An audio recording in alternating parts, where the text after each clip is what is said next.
हरि ओम नमः शिवाय। श्री गणेशाय नमः। सनातन धर्म की जय हो।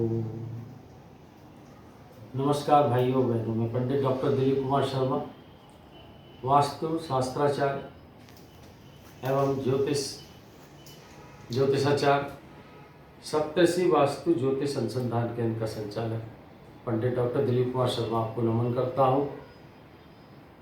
हमारे अभी तक के अपलोड किए गए जितने हैं उसमें हमने राजयोग के बारे में बताता रहा हूँ।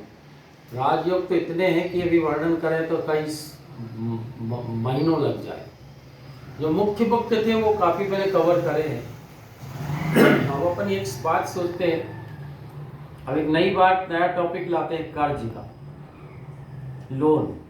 लोन एक ऐसी चीज़ है जिसे मैं खराब नहीं समझता। आज के वर्तमान कठिन युग में धन की इतनी आवश्यकता हो गई है कि हर व्यक्ति को किसी न किसी सामाजिक कार्य के लिए, विवाह के लिए, या बड़े बड़े औद्योगिक घरानों में मशीनरी परचेस करना है, या फिर कई प्रकार के लाभ के अर्जन के लिए कुछ लोन लेना पड़ता है। बैंक का लोन आज की तारीख में तो काफ़ी सिंपल वे में हो गया है। आज से 20 साल पहले तो लोन मिलता ही नहीं था, प्लाट के लिए लोन नहीं मिलता था। तो अभी की स्थिति में लोन लेना, आप लोन को कैसे समय में लें, किस ग्रह में लें, किस नक्षत्र में लें, किस दिन को लें, ये मैं एक अलग प्रकार से एपिसोड आप लोगों के लिए अपलोड करूंगा। अगला एपिसोड आप जरूर देखिए। आज हम कर्ज कैसे होता है, उसका क्या कारण है ना, और कर्ज को ऐसा लिया जाए, ऐसे समय पे लिया जाए कि वो कर्ज कहीं मर्ज ना बन जाए, वो बीमारी ना बन जाए। तो अपन को अगले एपिसोड में हम आपको ये करेंगे कि कैसे किस समय अपन उसको कर्ज को दें, किस समय कर्ज को लें, ताकि वो किस दिन लें, किस नक्षत्र में लें। कभी कभी हो जाता है गलत नक्षत्र ले तो वो ले ही नहीं पाते, कई विवाद हो जाते हैं, न्यायालय में विवाद हो जाते हैं, लड़ाई झगड़े होते हैं, और कई बार ऐसा होता है कि मलाई की तरह निकल जाता है, सिंपल वे में लोन पट जाता है। लोन देते हैं तो लोन देने वाला समय पे आ जाता है, ये लीजिए लोन। ये सब भूमिका वाली बातें हैं। तो कर्ज लेने के क्या है, कौन से हम कारण देखेंगे, कौन से ऐसे तत्व जो कुंडली को देख के अपन प्रकार से कर सकते हैं। कर्ज क्या होता है, बहुत सारे अच्छी कुंडलियों में भी कर्ज की उत्पन्न हो जाता है ना। तो अगर अच्छी कुंडली है और कर्ज लिया तो कोई बात नहीं, हम ये देख के बोल सकते हैं विद्यास आप ले लिया है कर्ज, आप चुका भी दोगे, है ना, अब चुका भी देगा वो आदमी। तो ये अब कई ऐसी कुंडलियां होती है जिसमें कर्ज ही कर्ज दिखता है। जो अभी हमने राजयोग की बात थी वो नहीं दिख रही थी, है ना। तो अभी क्या होता है, कर्ज के जो कारण अपन देखेंगे तो वेरी फर्स्ट अपन को we must have to check the horoscope, in which we must have to check first, जैसा कि लग्नेश है। लग्नेश जो अपन स्वयं है वो अगर द्वादश भाव में चला जाए, और एक बार द्वादश भाव का स्वामी धन भाव में बैठ जाए, जहां धन का संचय का है, उसमें द्वादश मतलब व्यय, आखिरी है, मुक्ति का द्वार है, यहाँ मुक्ति का घर बोलते हैं उसको, है ना। और शरीर के अकाल पुरुष की अगर बात करें तो उसको पंजा देखते हैं, मतलब अंत, शरीर की बॉडी का अंत देखते हैं, और मृत्यु भी अंत है और मुक्ति भी अंत है। तो और व्यय का भी है, एक्सपेंसेस का भी व्यय है, और एक्सपेंसेस का owner of the house of the expenses if will be seated in the house of the धन भाव, तो धन भाव में बैठेंगे तो व्यय होएगा ही। और ये धन का भाव नहीं है, ये संचय का भाव, इसे बैंक बैलेंस कहते हैं। बैंक बैलेंस के भाव में ऐसा नहीं होना चाहिए। और धन भाव का स्वामी अगर त्रिभाव में बैठ जाए, छठे भाव में बैठ जाए, ऋण भाव में बैठ जाए, तो ये भी कोई उचित नहीं होगा। ये कर्ज की उत्पत्ति का कारण होता है ना। अभी तीसरी चीज ये देखेंगे कि गुरु जो है लग्न में, लग्न कुंडली से बात कर रहा हूं, गुरु अगर लग्न में, देखिएगा, गुरु अगर लग्न में चंद्रमा से छठे आठवें बैठ जाए तो ये अशुभकारी होता है। गुरु क्या है, गुरु धन का कारक है, गुरु का नैसर्गिक गुण है, वो धन देता है।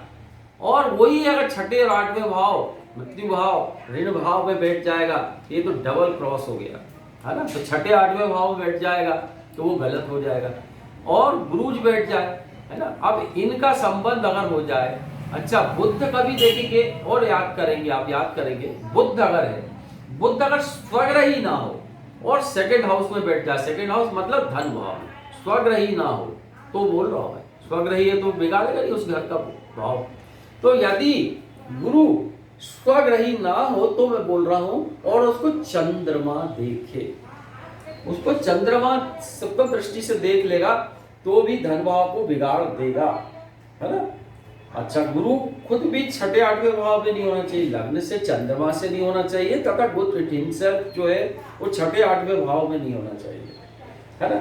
अच्छा धन भाव में भी एक बात और है, अंधकार वाले ग्रह होते हैं शनि, क्रूर ग्रह, राहु, केतु, केतु को नहीं अपन अलग करते हैं, राहु।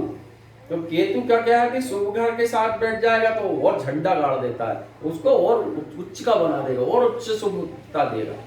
तो राहु, शनि, सूर्य ये सब ऐसे ग्रह अगर धन भाव बैठ जाए, स्वग्रही ना हो तो फिर वो गड़बड़ करेगा। ऐसे कई और कारण है, मेजर जो कारण आप मोटा मोटा देख सकते हैं, वो देख करके आप बड़े आराम से बता सकते हैं, है ना। तो ये कर्ज के कारणों को व्याख्या पहले जब तक हम चेक नहीं कर पाएंगे तब उनको कैसे बताएंगे कि आपको कर्ज की उत्पत्ति कब होगी, है ना। कब होगी तो कब होगी, आपका राहु की दशा में होगी, कर्ज कारक ग्रह की दशा में होगी। अब हम आपको शॉर्ट में बात करते, किसी भी मैं एक लग्न का बता देता हूं आपको, एक लग्न में बताता हूं मैं आपको, एक लग्न का बताता हूं, वैसा का वैसे ही सिमिलर रूल आपको करना है हर लग्न में। मेष लग्न की बात करता है या मेष राशि की बात करता हूं। मेष राशि में कर्ज कारक ग्रह को देख लो, वृषभ राशि में कर्ज कारक ग्रह को मैं समझा देता हूं, है ना, सबको समझाने की जरूरत नहीं है। मेष राशि का कर्ज कारक ग्रह को अगर मैं बताऊं ना, लग्नेश मान लो, धनेश मान लो, 2 नंबर का स्वामी, 11 नंबर का स्वामी, और छठा नंबर का स्वामी क्या होता है, मामा का घर होता है। और ये घर ऐसा होता है, छठा घर के रोग ऋण रिपु रोग ऋण रिपु, रोग भी देगा ये छठा घर का स्वामी का, जिससे संबंध हो जाएगा, ऋण भी देगा, जिसकी आज हम एपिसोड में बात कर रहे हैं, ऋण भी देगा। रिपु, रिपु मतलब रोग, ये बड़ा विचित्र बड़ा बेकार ग्रह है। अगर रोग ऋण रिपु का इन लग्न की बात करी मेष की, तो मेष में इन कर्ज कारक ग्रह का संबंध अगर इससे हो जाएगा तो वो कर्ज की उत्पत्ति देगा। अब कुंडली में ये देखेंगे हम कि अगर कोई अच्छे बलवान ग्रह है तो चुका भी देगा, अवश्य चुका देगा, बशर्ते उसने समय पर ग्रह पे अच्छे नक्षत्रों में लिया हो, अच्छी वार तिथि को लिया हो, तो हम उसको अब अलग बताएंगे। अब इसी प्रकार से मैं अगर आप मान लिया अमिताभ जी की कुंडली को बताऊं आपको, बड़ी अच्छी कुंडली, सब ठीक है, कभी कुछ हो जाता है। अभी अमिताभ जी को मैं बताऊं तो आपको बोलिएगा इनकी कुंभ लग्न की कुंडली है, ठीक है। कुंभ लग्न की कुंडली में पंचमेश तो बुध होगा, साथ में अष्टमेश भी बुध होगा, ठीक है। अब अष्टमेश भी बुध होगा। अब ये साहब जो थे अमिताभ जी 71 से लेकर के 90 तक तो टनटनाट भयंकर राजेश खन्ना से डरते थे, और राजेश खन्ना के भी बड़े बन गए, राजेश खन्ना को सैल्यूट मारते थे, उनके सामने नहीं। तो राजेश खन्ना से बढ़ के ये सुपरस्टार और आज भी बड़े भारी बहुत बिग बॉस बने हैं, तो इनको भी कर्ज की उत्पत्ति होगी। 70 to 90 के करीब की, 71 to 90 तक तो था, अभी 90 में इनको बुध की महादशा चालू हो गई। मैंने पहले आपको बताया है, लग्न कुंभ लग्न में बुध अष्टमेश होता है। अब देखिएगा ग्रहों की दशा को मैं आपको प्रैक्टिकली बता रहा हूँ, पूछ लीजिए तो ग्रहों की दशा का प्रभाव है, ऐसा नहीं, कुंडली सही होना चाहिए। अभी इनको क्या हुआ 94 में 90 में इनको बुध की दशा चली, शुरू में ठीक रहा, जैसे चलता रहा, शुक्र आया, अभी कुंभ लग्न में शुक्र आया, तब भी उनको फर्क नहीं पड़ा, ABC कंप्लीट बनाई इन्होंने, कहा बढ़िया चल रही नहीं। शुक्र की दशा थी, योग कारक ग्रह की दशा थी, कुंभ लग्न में योग कारक ग्रह होता शुक्र, उसकी दशा थी, बहुत बढ़िया रहा, अच्छा चला। अभी 94 के बाद जब मैं देख रहा हूं कि उनको बुध में किसकी आ गई दशा, चंद्र की दशा आ गई। एक तो बुध चंद्र परस्पर विरोधी ग्रह होते हैं, साथ में कुंभ लग्न में चंद्रमा बड़ा खराब होता है। सब चंद्रमा क्या होता है? षष्टेश होता है, मतलब रोग ऋण रिपु। यहाँ फिर कर्ज की उत्पत्ति कर दी। एबीसी कंपनी जो 4 साल तक अच्छी चली, एकदम घाटे में आ गई। चारों तरफ से कर्जा हो गया, अंधकार में हो गए। सुपरस्टार अंधकार में, बड़े बड़े अक्षरों में आया। स्वाभिमानी बहुत है ये, है ना। अच्छा, तो इनको बोला भी गया, कई बड़े उद्योग घरानों का नाम नहीं लेता, वो उद्योग घरानों से इनको ऑफर आया, पर उन्होंने कोई कर्जा नहीं लिया, मतलब फ्री में कर्जा नहीं लिया। कर्जा लेना पड़ा, उनको फ्री में मिल रहा था। कर्ज की उत्पत्ति हुई, है ना। तो कर्ज की उत्पत्ति का मैं एक आपको उनकी उदाहरण देकर के और बताता हूँ कारण, कि कर्ज की उत्पत्ति होने का कारण क्या है। देखिएगा, अब इसको ऐसे भी चेक कर सकते हैं। अष्टक वर्ग, इसी बार अष्टक वर्ग तो बहुत बड़ी चैप्टर है, इसको तो बड़ी भारी बात तो बताएंगे, लेकिन आज मैं ऐसा ज्ञान दे देता हूँ आपको। अगर आपको एक चीज बता दो तो बहुत कुछ अष्टक वर्ग के बारे में जान जाएंगे, क्यों अष्टक वर्ग देखा जाता है। अष्टक वर्ग को देखते ही बस कुंडली देखी, फटाफट ऊपर के ग्रह देखे, अरे भाई 9 ग्रह हैं, 12 ग्रह हैं, 12 हाउस हैं, 12 नंबर का 108 चीज चेक करनी होती है। ऐसे नहीं होता कि आप जवाब दे दो और सवाल कर लो। तो ये मैं बोल रहा हूँ, इसको इतना आसान नहीं समझे। एस्ट्रोलॉजर्स को भी रिक्वेस्ट है शांति से देख कर के कर्ज को जवाब दे, क्योंकि उसको वाणी में सब वो होनी चाहिए। सामे वसत जीवागर ब्रह्म का सरस्वती को होती है। तो इनको क्या देखूंगा मैं, तो इनकी कुंडली में लग्न में इनको 31 पॉइंट है, और कर्ज भाव छठे भाव में आई थिंक 40 to 42 पॉइंट्स आ रहे हैं। तो 42 पॉइंट्स जहां आ रहे हैं, सूर्यता के बिंदु 42 सबसे अधिक इनके कर्ज के भाव में आए हैं। रोग ऋण रिपु के भाव में आए थे। ये रोग का भी भाव है। मालूम है, पुनीत सर ने इनको घूसा मारा था, है, तो लोग उनके लिए महाकाल मंदिर में शासकाल में प्रणाम किया था। आई थिंक रेखा ने, इस सच है कि नहीं मालूम, पर ऐसी कहा बोला गया था। तो उनको रोग भी इतना खतरनाक आया कि पेट में उनको बहुत हुआ, और समय समय पर तो रोग भी होते रहे। तो इनके भाव में 42 पॉइंट्स अष्टक वर्ग का मैंने भी गहन अध्ययन का, तो इनकी कुंडली देखी तो मैंने भी अच्छी कुंडली लगी। मैंने देखा तो 42 पॉइंट्स आने से उनको कर्ज की उत्पत्ति हुई। अभी ये बात को मैं बोल रहा हूँ, तो उनको कर्ज हुआ। अब ये इनके अन्य ग्रह अच्छे थे, तो अन्य ग्रह अच्छे थे, तो ये घर में बैठे नहीं रहे। इन्होंने बिना शर्म किए छोटे से छोटे एडवर्टाइजमेंट करे, और आज सबसे बड़े स्टार फिर बन गए, और आज उनको बिग बॉस बोलते हैं।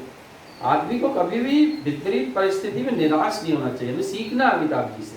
अमिताभ जी ने उस समय बड़ी कठिनाई से कार्य किया, और बड़े धैर्यता से कार्य करते हुए वो विजयी सफल हुए। उन्होंने शर्म नहीं की, बहुत छोटे से छोटे, उनकी योग्यता तो बहुत अधिक थी, लेकिन छोटे छोटे से कार्यक्रम करे, और वो बहुत बड़ी पोस्ट पर, बहुत बड़ी जगह पहुँच गए, है ना। बहुत अच्छा उनको था।